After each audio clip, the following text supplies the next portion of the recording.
We have had elephants, they climb straight up banks. We're on river banks. The banks are clay, dusty, dirt.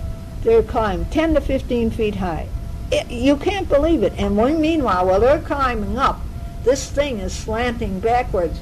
So you feel like you're falling off the rear of them. It's quite an experience. And they went through brush that was 15 foot high, dead higher than that. And they take trunks, they take the trunk of trees. Okay, they reach up with their trunk and they grasp the tree limb and they pull it down and then they step on it. Crash, crash, crash. Just like that. And they walk through. It's like a bulldozer going through. They go through thorns. They go through any kind of vegetation you can imagine. And what they don't like, they just stomp on it. And also, they have a lot of gas. And it goes on, and it's huge. Then, to get up to them, they put a ladder up there, and we climb up the ladder, and then we get in this, I think it's called a hoodoo. I'm not sure. But anyway, we did that. But one time, when they met us down at the river after lunch to take us back home, we couldn't do that. They forgot the ladder or didn't bring the ladder or whatever. They says, okay, come back here. The elephant kneels down. You put your right foot on his back foot, and then the mahout takes his tail and makes it like a loop, and you put your other foot up there, and then there's two ropes, and you grab onto the rope, and you pull yourself up, and if you can't pull yourself up, they push your butt behind you, and then you get up, and then you climb into the thing up there where we sit down. It takes a jeep 10 minutes to go to a certain area, and it takes an elephant 1 hour. So you know how fast they walk.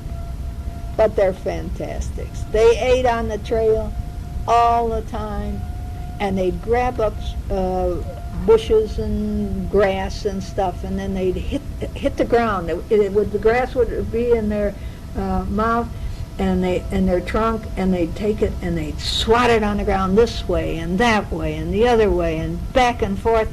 And when they got done with it, the roots were all cleaned of dirt, and then they stuck it in their mouth. And they ate it. So they're not so dumb.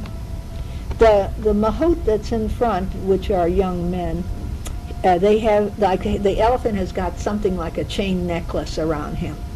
And then there are rope stirrups on both sides. Okay, so the mahout, he sits on the shoulder of the elephant, or sometimes on the neck. He's sitting on a burlap bag. And he puts his feet in those stirrups, and he has no shoes on, and then he pushes the ear with his feet, with his bare feet, and he's pushing him, pushing, and the elephant keeps going. If he stops pushing, the elephant stops. Although the elephant has 25 commands that he can speak to him, and the elephant will obey this here.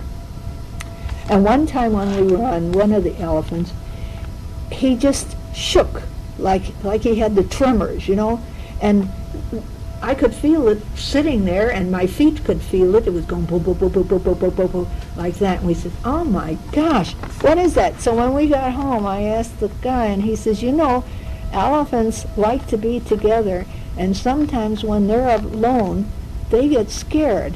If they think that there's something in the bush there, if they think that the tiger is there, they get scared.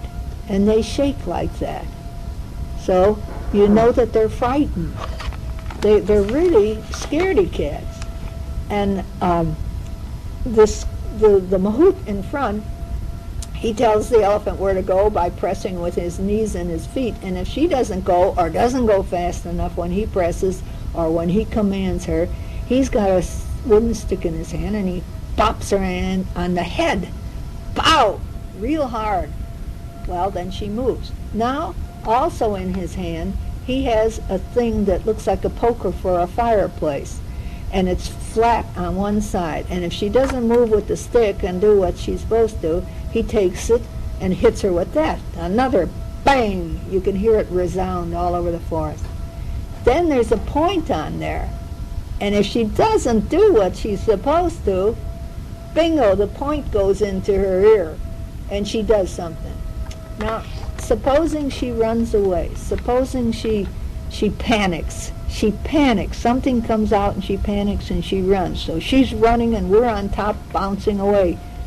He also has a hook on that iron thing, and he hooks that in her ear and pulls back as hard as he can, and then that will stop her, and then he can talk to her and get her to relax.